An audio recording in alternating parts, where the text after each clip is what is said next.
The church at Cranwell held 300 guests that July morning, and the air inside had long since stopped moving. Candles burned in their brackets without trembling. The smell of hot wax and crushed flowers pressed against Lady Rosamond Devereux like a hand flat against her chest. And she stood at the altar in her ivory silk, with the veil across her face, and heard, from somewhere beneath the organ's last chord, the sound of her own breathing. Beside her, Lucian Crawford, the Duke of Calverton, was watching the rector open his book. He was perfectly dressed. His cuffs were white as bone.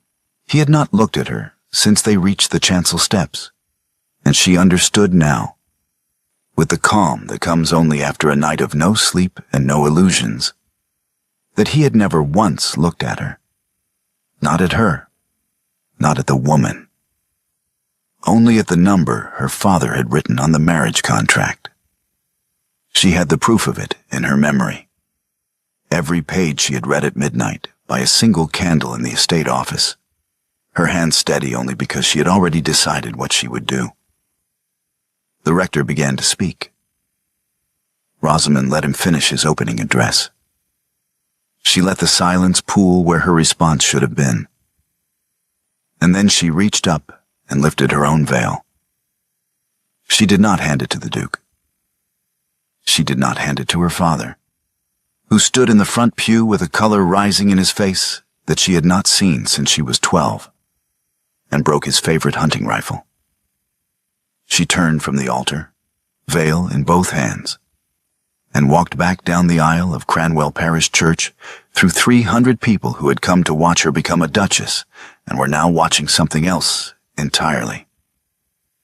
The woman was waiting at the doors. She had come a long way. Her traveling dress carried the dust of at least 2 counties, and there was a quality of braced endurance in how she stood, as though she had been waiting not just this morning, but for considerably longer. Her name was Clara Hollis, though Rosamond did not know that yet. What Rosamond knew, from the documents she had read by candlelight, was that this woman had a prior claim, not a sentimental one, a legal one. Rosamond held the veil out to her. The silence in the church had reached the kind of density that precedes a structural collapse. "Keep the dowry," Rosamond said, and her voice carried without effort through 300 witnesses, through the heat and the candle smoke and the appalled stillness of the county's finest families. "And keep the Duke. I will take neither." She walked out into the July sun without looking back. Behind her she heard, at last, a sound from the altar. Not words, not the Duke's voice, but a silence that had a shape to it. The shape of a man who has just understood that something he counted as his possession has walked away. The great doors of Cranwell Parish Church swung behind her, and the heat of the street met her face. And Rosamond Devereux stood on the church steps in her ivory silk and breathed for what felt like the first time in 36 years, without anyone telling her what the air was for. From the gallery above the nave, Gabriel Mercer watched her go. He had the evidence packet in a leather satchel at his feet, the duplicate he had kept, because a man who has spent a decade building a case against his employer does not surrender his only copy. He had delivered the original the night before, and he had watched Rosamond Devereux read it, and he had come this morning because he needed to know whether she would use it. Whether the courage he had assessed in her across 6 weeks of careful observation was real, or whether it was the courage of a woman who had not yet understood what it would cost. He knew now. He also knew, watching the Duke go still at the altar with the particular stillness of a man calculating his next move, that the cost was about to arrive, and for both of them. Gabriel picked up the satchel, settled it over his shoulder, and made his way quietly down the gallery stairs and out of the church through the vestry door, because there was no version of the next hour in which it helped anyone for him to be seen. Gabriel Mercer's position at the Calverton estate had taken him a decade to build, and had cost him, in the aggregate, more than he had ever calculated aloud. His father, Thomas Mercer, had farmed 17 acres in Greywater under the old Duke. The Duke's father, Lucian Crawford the Elder, until the enclosure proceedings of 1841 converted those acres, and the acres of 11 other tenant families, into ducal parkland by means of a parliamentary petition that contained 3 fraudulent signatures and 1 outright forgery. Thomas Mercer had contested it for 4 years, spending what he had on solicitors who discovered, one by one, that the Duke's solicitors were better funded. He died in the winter of 1845 with the case unresolved and the farm gone. And Gabriel, who was 22 and had just completed 2 years of estate management training in the north, came back to Greywater to find his mother in a rented room and his father's name on a headstone in the churchyard. He had applied for the land agent position at Calverton the following spring. People who knew the history found this remarkable. Gabriel did not explain it to them, because the explanation required admitting that revenge, when it is conducted at close quarters over many years, looks indistinguishable from employment. His methods were specific and careful. A rent increase the Duke ordered for the Greywater tenants in 1847 appeared in the estate books at the old rate. Gabriel had reduced it in the ledger and absorbed the difference from the repair fund, recording the transfer against a maintenance project that existed only on paper. A roof repair for the Holcroft family's cottage, ordered by Gabriel and approved in writing, was recorded as completed and charged to ducal funds. The funds went instead to the Duke's London creditors, and Gabriel had paid for the materials himself and noted the diversion in a private ledger he kept in a locked box beneath the floorboards of his cottage. A letter from a Greywater tenant named Simmons, petitioning the Duke for a reduction in his quarterly assessment on grounds of a failed harvest, Gabriel had filed rather than sent, because the Duke's response to such petitions, in Gabriel's experience, was to raise the assessment as a lesson. Over 10 years, the private ledger had grown to 4 volumes. He had not been certain what he would do with them until the Duke's engagement to Lady Rosamond Devereux was announced, and Gabriel understood that the marriage was a financial mechanism, that the Devereux dowry was intended to service the Duke's London debts and forestall the insolvency that the Calverton estate had been concealing for 3 years. He had begun then to think about timing, about how evidence is only useful if it reaches someone with both the standing to act on it and the will to do so. He had watched Rosamond Devereux across 6 weeks of pre-wedding estate business, watched her ask questions the Duke's previous fiancé had not thought to ask, watched her notice the condition of the Greywater cottages when the Duke's carriage passed through, watched her face when the Duke explained, smoothly and with great charm, that the tenants were being looked after. She had not looked convinced. She had looked like a woman filing information for later use, which was a quality Gabriel recognized because he had been doing it himself for a decade. The midnight before the wedding, he had knocked on the estate office door. She opened it herself. She had been awake, which did not surprise him. He set the leather packet on the desk without speaking and watched her break the seal and begin to read. She read for 40 minutes without speaking. Gabriel stood near the window with his hands in his coat pockets and listened to the night sounds from the stable yard and did not watch her face, because watching her face felt like a violation of something he could not name precisely. When she set the last page down, her hand dropped to the desk surface and stayed there. And the quality of her stillness told him that the weight of what she had read had reached her body before it reached words. He crossed the room and steadied her elbow with one hand. She did not pull away. After a moment she straightened, and he released her, and she looked at him directly for the first time since he had entered the room. She did not ask him why he had brought it to her. She did not ask him what he wanted in return. She said only, "I need until morning," and he said, "Yes," and walked back to his cottage, knowing that by this time tomorrow, the Duke of Calverton would be looking for someone to blame.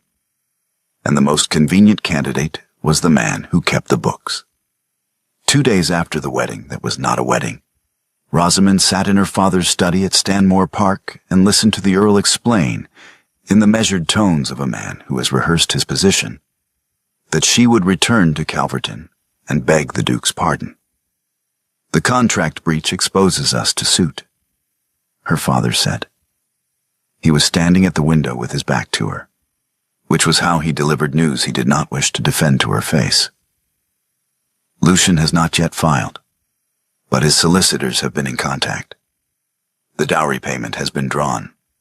If the marriage does not proceed, we are liable for the full sum plus costs." "The dowry has already been drawn," Rosamond said. "A portion of it was advanced to cover the Duke's immediate obligations, as a gesture of good faith between the families. Before the wedding." Her father turned from the window. "These arrangements are standard in contracts of this." "You knew he was insolvent," Rosamond said. It was not a question, and she kept her voice level, because she had come here for confirmation, not for the satisfaction of watching him flinch, and she needed him to confirm it clearly so that she could hear it plainly and be finished with whatever illusion had remained. "You knew the estate was failing. That is why the match was pressed in this particular year, to this particular man, at this particular speed. You needed his connections to manage your creditors, and you needed my dowry to make him take the arrangement." The Earl said nothing. "Tell me I am wrong," Rosamond said. The silence in the study had a different character from the silence in the church. This one carried the quality of a thing that had been locked away for years and had finally been let out into the light. "You are my eldest daughter," her father said at last. "The match was advantageous. The Duke's difficulties are temporary, and a man of his standing." "Tell me you did not know," Rosamond said. "Say those words to me." He could not say them. He stood at the window of his own study and could not say them, and Rosamond watched his face and felt something in her chest that was not grief and was not surprise and was not quite anger. It was recognition. The specific recognition of seeing a truth you have been telling yourself was not there. "You have two choices," her father said, recovering himself. "You return to the Duke and repair what can be repaired. Or you leave this house without a settlement, without my support, and without the Stanmore name behind you. I will not fund a scandal." Rosamond stood. She picked up her gloves from the arm of the chair. "I have been this family's currency my entire life," she said. "My mother's jewels went to pay the North Wing repairs when I was 14. My London season was cut short because the Ashford connection was more useful than my own preferences. I accepted this match because you told me it would free my sisters from the same arrangement. And I believed that doing my duty was a form of love." She pulled on the first glove. "I am finished being spent." She walked out of the study, through the entrance hall, and out of Stanmore Park, and did not look back at it any more than she had looked back at the church. She was on the road toward Greywater, carrying one bag and the address of a cheap room she had identified 2 days ago against this precise eventuality, when the travel-dusty woman from the church doors stepped out from the shadow of a shop awning and stopped her. "Lady Rosamond," Clara Hollis said, "you don't know what you've done for me yet, but I think you should." Clara Hollis spread the marriage certificate on the table of the Cranwell Inn's small back room, and Rosamond read it carefully, as she had learned to read documents, for what it said and for what it meant. It said that Clara Hollis, née Pemberton, had been married on the 14th of March, 1849, to Lucian Crawford, then styled Lord Calverton, at the parish church of St. Anne's in Bristol. It was witnessed by two names Rosamond did not recognize, and it bore the seal of the Bristol diocese, and it was entirely legal. He needed money even then, Clara said. She had a directness about her that Rosamond found she trusted immediately. Not the directness of someone who has nothing to lose, but of someone who has lost the things that mattered and has arrived, on the other side of that loss, at something cleaner. I had a small inheritance from my grandfather. Not a large sum, enough to be interesting. When it was gone, he went to London for the season, and I did not hear from him again. She paused. I heard of the engagement to you. I came because I thought, I did not know what I thought, that I should be there, that someone should know. Your marriage was never dissolved, Rosamond said. He never petitioned for annulment. I looked into it. A legal marriage requires grounds and a formal proceeding. There was none. Clara folded her hands on the table. Any second marriage would be bigamy. Any dowry paid for that marriage would be obtained by fraud. Rosamond sat with this for a moment. Then she picked up the marriage certificate with both hands and said, May I take this to someone? That, said Clara Hollis, is exactly why I came. Gabriel received them in the estate office with the particular quality of stillness that Rosamond was beginning to understand. It was not coldness, but concentration. The stillness of a man who is always calculating what the next move costs and whether he can afford it. He looked at the certificate for a long time. Then he set it down and opened the bottom drawer of the desk and took out a ledger that was not one of the official Calverton estate books. Sit down, he said to Rosamond. He did not use her title, and she noticed it, and filed it under things she would consider later. Both of you. He opened the ledger to a page of entries dated from the winter of 1850, and began to explain the machine beneath the Calverton estate. How the repair funds were drawn and diverted, how the rents were recorded at one rate and collected at another, how the shortfall was covered by a series of paper transactions that would look to anyone examining only the official books, like routine estate management. How Greywater's tenants had been propping up the Duke's London accounts for 4 years without knowing it. Quarter day is in 6 weeks, Gabriel said. He intends to file eviction notices for 11 families on the grounds of rental arrears. The arrears are manufactured. The rent has been raised retroactively in the official books to create them. He turned the ledger to show her the specific entries. These families have paid what they were asked. They owe nothing. But the Duke needs the land clear for sale, and the debt is the mechanism. Rosamond looked at the names beside the entries. Simmons, Holcroft, Farrow, names she had not known 3 days ago, attached to the arithmetic of other people's choices. You have been keeping this record for how long? She asked. 10 years, Gabriel said. She looked at him across the desk.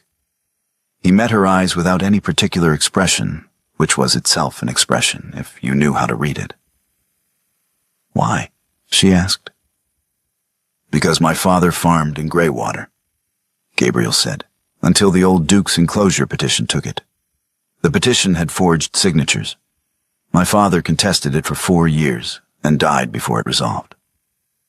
He closed the ledger. I took this position to be in the room where the records are kept.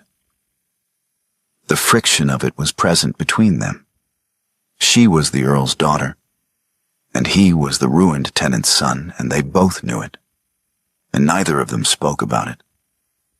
And somehow the not speaking about it was its own kind of honesty. What do we do with this? Rosamond asked. The autumn evenings came down early over Greywater, and the estate office grew cold before dark, and Gabriel had taken to keeping a second lamp on the desk so that Rosamond could read the ledger entries without squinting. They worked through the books methodically, entry by entry, Rosamond on one side of the desk and Gabriel on the other. And between them, the slow accumulation of a decade's deliberate documentation. He would point to a line, repair fund recorded, repair fund rerouted, and name the family affected. And Rosamond would write the corresponding entry in the clean record they were building for the magistrate. Holcroft Cottage, East Gable. Funds allocated March 1852. Redirected to Calverton, London account, April 1852. Simmons Drainage Channel. Funds allocated June 1853. Redirected September 1853. The entries had a rhythm to them after a while, the rhythm of a system that had been running long enough to become automatic. "The Pharaohs," Gabriel said one evening, pointing to an entry from the previous winter. 3 children. The eldest is 8. The cottage roof has been leaking since the repair funds for it were redirected in 1851. I put tar paper on it myself last autumn to get them through the season. Rosamond wrote the entry. "From your own funds." It was either that or watch it fail. He said it without self-pity, which was the only way he said anything. One afternoon in late October, the rain came in sideways off the hills, and the lanes of gray water filled ankle-deep with brown water. And Gabriel had said they needed to see the Holcroft cottage before they filed the repair assessment, because the east gable he had noted in the books was worse than the books recorded, and a magistrate would want physical evidence, not just entries. They went out in the rain. He had a coat. She had a wool wrap that was adequate for a carriage and not for this. They were halfway down the lane when the wind shifted and the rain came directly into her face. And Gabriel stopped walking, took off his coat, and settled it over her shoulders without a word. He did not ask. He did not offer. He simply did it, and she felt the warmth of it against her back. And they both stood in the lane in the rain and were aware of every line it crossed, his coat on her shoulders, the earl's daughter and the tenant's son in the mud of gray water. And neither of them moved for a moment longer than was strictly necessary. "Come on," he said. And they walked on. That night, back at the desk with the rain still at the windows, Gabriel drafted a declaration in his careful handwriting, a statement that the evidence in the private ledger had been collected by him alone, that Lady Rosamond Devereux had had no part in its compilation, that any legal liability for the method of collection rested entirely with him. He set the pen down and reached for it to sign. Rosamond put her hand flat over his on the page. She held it there. He looked at the hand and then at her face, and she looked back at him without removing it. "If you sign that," she said, "you walk into court alone, without standing, against a duke, with a fabricated charge waiting for you the moment he realizes what you have. You would not survive it." "That is my calculation to make," Gabriel said. "It is a bad one," Rosamond said, "and I am not going to let you make it." He did not sign. She did not move her hand for another breath, and then she did, and they sat at the desk in the lamplight with the rain outside, and the declaration unsigned between them. And Rosamond understood that she had just moved toward him for the first time. And Gabriel understood it too, and neither of them said anything about it, which was the most eloquent thing that had happened between them yet. The storm came 3 nights later. It came from the northeast, which was the direction storms came from when they meant it. And by the time it reached Greywater, the wind was pulling at the older rooftops, and the lanes were running like streams. Gabriel was at the Holcroft cottage when he heard the sound, not the storm, but the particular crack of a roof timber giving way under load. And he was moving before the echo died. Rosamond had come with him that evening to measure the east gable for the magistrate's report. She heard the crack at the same moment and followed him around to the cottage's north face, where the gable had come down and taken a section of wall with it, and in the wreckage and the rain they heard a child's voice. Not crying, which was almost worse, just a single word repeated. "Here, Here, here. They found Annie Holcroft under a fallen beam, her legs pinned, her face white in the lantern light. Gabriel got the beam up with his shoulder, and Rosamond pulled the child clear. And then Gabriel's legs gave under the weight, and he went down on one knee in the rubble and stayed there a moment before he could stand. The Holcrofts came running from the neighbor's house, where they had taken shelter when the roof began to move. Annie was uninjured, shaken, cold, a cut on her forearm that needed binding. Her mother took her, and her father gripped Gabriel's hand and could not speak. And Gabriel said, "Get them inside, out of the rain." And the family moved. Rosamond and Gabriel were left standing in the wreckage of the north wall in the dark and the rain, both of them soaked through to the skin. She was shaking, not from cold, or not only from cold, and he pulled her against him without asking, the way he had put the coat on her shoulders, as though it were simply the necessary thing. And she put her head against his chest, and they stood there in the mud and the rain, with their foreheads together until the trembling stopped. He did not speak. She did not speak. The storm moved overhead, and the lantern guttered and held. When she could, Rosamond stepped back and bent to the rubble to retrieve the lantern. And in its light, she saw a bundle of papers caught under a piece of fallen plaster, wrapped in oilcloth in the way that important documents are wrapped when they are stored in a place where damp is a constant concern. She picked it up and unwrapped it and held the lantern close. They were receipts, a series of receipts for repair fund disbursements, dated 1851 and 1852. The repair fund for the Holcroft cottage. Her dowry deposit had been paid to the Duke in the spring of 1851. She knew the date from her father's account books, which she had read once and remembered precisely. The disbursements on the receipts were dated the following autumn. The money her father had paid for her price, entered in the ledger, had been drawn against the Holcroft Repair Fund and redirected to the Duke's London account. And the roof had not been repaired. And tonight the roof had come down, and Annie Holcroft had been under it. She held the receipts out to Gabriel without speaking. He took them and read them and did not speak either. There was nothing to say that the receipts did not already say more plainly.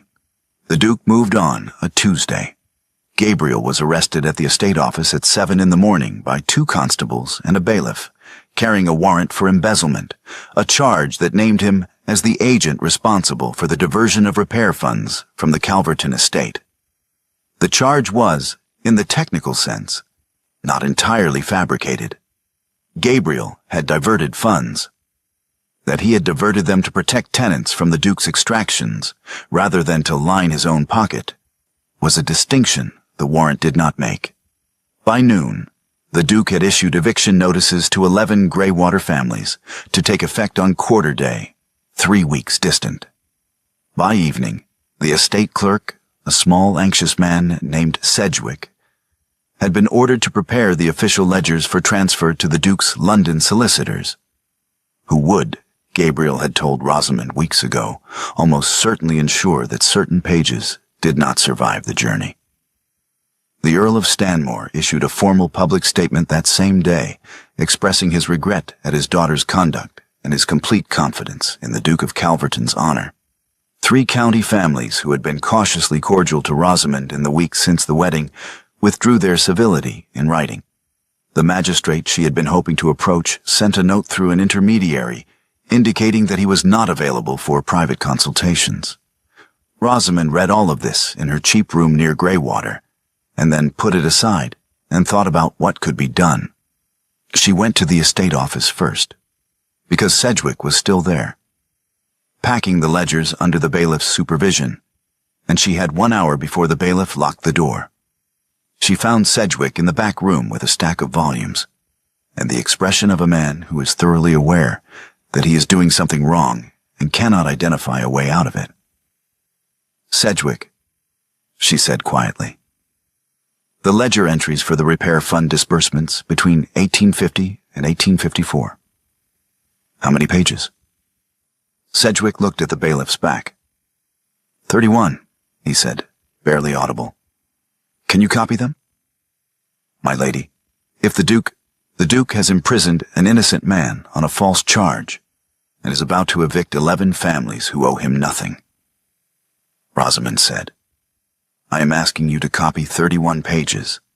I am not asking you to carry them into court yourself. I am asking you to give me what I need to do that. Sedgwick looked at her for a long moment. He was not a brave man, and he knew it, and she could see that he knew it, and she did not pretend otherwise. I have a wife, he said, and 2 boys. I know, Rosamond said. I am asking anyway. I will not ask you to testify unless I have no other option. And if I do ask, I will not ask you to stand alone. Sedgwick copied the 31 pages that evening by lamplight, while the bailiff ate his supper in the outer office. He gave them to Rosamond folded inside a newspaper, and she walked out into the dark with them under her arm and did not run. Because running draws attention, and she had learned in the past 3 weeks that the most useful quality in a crisis is the appearance of ordinary purpose. She retrieved Clara's marriage certificate from the loose brick in the Cranwell Inn's chimney, where she had hidden it the week before. She identified Sir Hubert Alleyne, the magistrate for the Northern Circuit, as a man who had declined 2 invitations to dine at Calverton in the past year, and had a reputation for applying the law with a literalness that made him inconvenient to powerful men. She wrote him a letter that evening and delivered it herself the following morning, and he received her in his library and read what she laid before him and agreed, with the deliberate care of a man who has been waiting for precisely this kind of case, to hear the matter at the quarter sessions of Cranwell, 10 days hence. Then she went to her mother's jewel case, the one item from Stanmore she had taken, because it was the one item her mother had specifically left to her. And she laid the contents on the bed of her cheap room and looked at them for a while. A pearl brooch, a garnet necklace, a pair of earrings in gold and seed pearl that her mother had worn every Sunday. She sold them the next morning at a jeweler's in Cranwell and posted Gabriel's bail that afternoon. He came directly from the constable's office to the Cranwell Inn, arriving after dark with dried mud on his boots and the particular set to his jaw of a man who has spent 3 days in a cell calculating what he should have done differently. He sat down across from Rosamond at the small table where she had spread the case.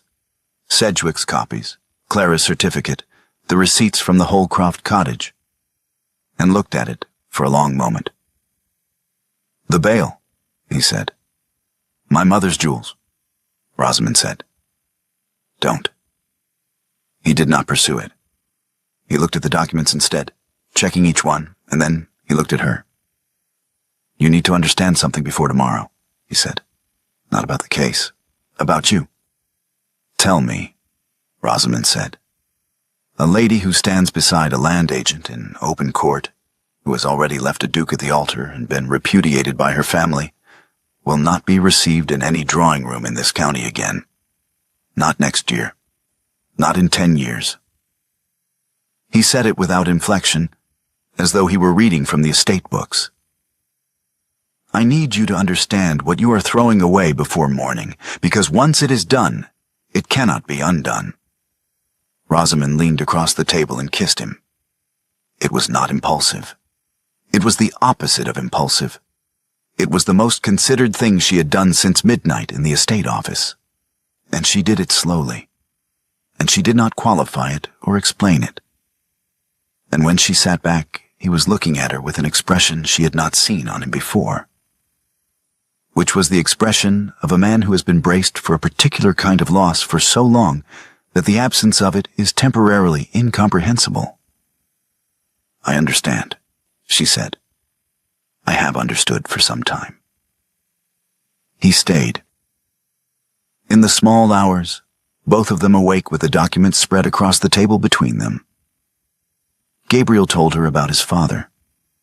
Not the legal facts of the enclosure petition, she knew those from the evidence. The other things, the specific things.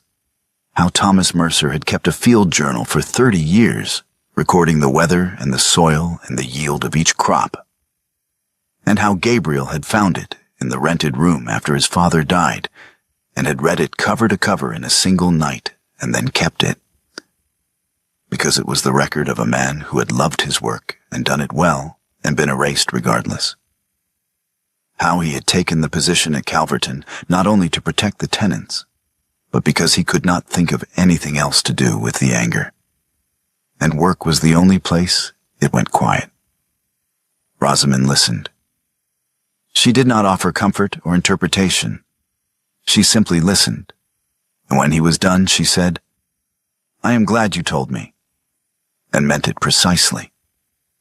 It was the first time he had said any of it aloud. The quarter sessions of Cranwell met on a cold November morning with frost on the church steps, and the county assembled in the sessions hall with the mixed expression of people who have come partly for justice and partly for spectacle, and are not entirely certain which they will receive. The Duke of Calverton arrived with 2 solicitors and the composed manner of a man who expects the proceedings to confirm what he has already arranged. He had, Rosamond knew, spoken to 3 of the 4 sitting magistrates in the preceding week. Sir Hubert Alleyne was the 4th. Sir Hubert called the session to order. He was a compact, gray-haired man, with the kind of patience that comes from having watched too many powerful men assume that patience is weakness. Rosamond stood. She had dressed carefully. Not in the ivory silk, not in mourning, but in the dark blue wool she had bought with the last of her cash reserves, which was good cloth and well cut and carried itself without apology. She spread the documents on the table before her and addressed Sir Hubert directly. "I am bringing before this session 3 matters," she said. "They are connected, and I will demonstrate the connection." The Duke's senior solicitor rose. "My lord, Lady Rosamond Devereux has no standing before this." "She is bringing a matter of public fraud before a public court," Sir Hubert said. "Sit down, Mr. Fenwick." Rosamond placed Clara's marriage certificate on the table first. "This is the marriage record of Clara Hollis, née Pemberton, to Lucian Crawford, Duke of Calverton, conducted at St. Anne's, Bristol, on the 14th of March, 1849, and registered with the Bristol Diocese. This marriage was never dissolved. The Duke's subsequent engagement to myself constituted a proposed act of bigamy, and the dowry payment made by my father constituted fraud, as the Duke had neither the legal capacity to marry, nor the honest intention to disclose the impediment. The hall was very quiet. "I call Clara Hollis," Rosamond said. Clara came forward from the back of the hall and sat in the witness chair with the composure of a woman who has been waiting for this moment for 6 years and intends to be absolutely clear. She confirmed the date of the marriage, the church, the witnesses, the absence of any annulment proceeding. She produced a letter from the Bristol Diocesan Registrar confirming the record's authenticity. She answered Mr. Fenwick's cross-examination in short, precise sentences that left him nothing to work with. The Duke, at the respondents' table, had stopped looking composed. He was looking at Clara with an expression that Rosamond could not quite name. Not guilt, not exactly, but the look of a man who has not thought about a particular consequence in years and is now confronted with it, sitting in a witness chair. Rosamond placed Sedgwick's copied ledger pages on the table. "These are copies of the Calverton estate ledger entries for repair fund disbursements between 1850 and 1854, made by the estate clerk, Thomas Sedgwick, who was present and prepared to testify to their accuracy. I will direct the session's attention to the entries for the Holcroft Cottage, East Gable, and the corresponding entries in the Duke's London account, which show a transfer of funds on the 18th of October, 1852, in the exact amount allocated for the repair." She placed the receipts from the collapsed cottage beside the ledger copies. These receipts were recovered from the Holcroft cottage following its partial collapse in the storm of the 27th of October last. The collapse occurred at the gable whose repair funds were diverted. A child named Annie Holcroft, aged 7, was trapped beneath the fallen beam and was removed from the wreckage by myself and Gabriel Mercer, the estate agent currently held on a charge of embezzlement that I will address presently. She looked at the Duke. The repair fund that was diverted to your London account was drawn, in part, against the dowry deposit paid by my father in the spring of 1851. The money paid for me, for my marriage to you, was the money that left the Holcroft roof unrepaired for 3 years and put that child in danger. She paused. This is what you are, and now everyone in this room has seen it. The Duke's senior solicitor began to speak. Sir Hubert raised one hand, and the solicitor stopped. Sedgwick testified for 20 minutes in the nervous but precise manner of a man who has made his decision and intends to see it through. He confirmed the ledger entries, confirmed the transfers, confirmed that he had been ordered to prepare the books for removal to London, and confirmed that he had copied the relevant pages before complying with that order. Mr. Fenwick challenged the copies as irregular. Sir Hubert observed that the original ledgers were in the custody of the Duke's own solicitors, and invited Mr. Fenwick to produce them for comparison. Mr. Fenwick did not produce them. The Duke attempted to speak in his own behalf. He was eloquent. He was always eloquent, Rosamond noted, in the way that men who have never been held accountable for their words tend to be eloquent. But eloquence requires an audience that is uncertain, and the hall was no longer uncertain. He challenged the Bristol certificate on grounds of registration irregularity. Sir Hubert had already sent to the Bristol diocese for the original record, which arrived by express post that morning and was produced. He challenged Sedgwick's copies as hearsay. Sir Hubert noted that the originals had not been made available, and ruled accordingly. He challenged Rosamond's standing. Sir Hubert ruled that a defrauded party had standing to present evidence of that fraud, and moved on. The Duke's authority collapsed in the way that things collapse when they have been hollow for a long time. Not in a single dramatic fall, but in a series of small surrenders, each one making the next one inevitable. Sir Hubert Allain ruled before noon. The eviction notices were set aside on grounds that the rental arrears cited were unsupported by the estate records as presented. The repair fund diversions were referred to the county solicitor for further proceedings. The dowry payment was declared fraudulently obtained and referred to the Lord Chancellor's office for restitution. Clara Hollis's marriage was formally recognized and recorded by the sessions clerk. Gabriel Mercer's embezzlement charge was dismissed on the grounds that the evidence supporting it was drawn from the same ledger records that the Duke had been unable to produce for examination. Lucian Crawford, Duke of Calverton, left Cranwell before the session concluded. He did not speak to Rosamond as he went. He did not look at Clara.